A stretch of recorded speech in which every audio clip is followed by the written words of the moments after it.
Hi friends, எல்லாம் எப்படி இருக்கீங்க? இன்னைக்கு எங்க வீட்ல மிளகு ரசம் வைக்க போறோம். வாங்க மிளகு ரசத்துக்கு என்னென்ன தேவைப்படும்னு பார்க்கலாம். அது எப்படி செய்யலாம்னு பார்க்கலாம் வாங்க. ஃபர்ஸ்ட்டு ஒரு தக்காளி கட் பண்ணி வச்சுருவேன். மிளகு, ஜீரகம், பூண்டு, வரமிளகாய், கடுகு, கருவேப்பிலை, பெருங்காயத்தூள், புளிக்கரைசல். இதுக்கு தான் மிளகு ரசம் தேவையானது.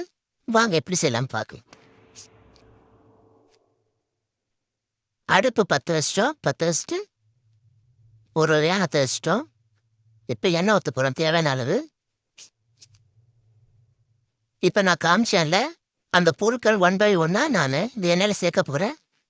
ஃபஸ்ட்டு கடுகு கடுகு பொரிஞ்சோட வரமிளகா, எண்ணெயில் மிளகு சீரகத்தையும் சேர்க்குறோம்.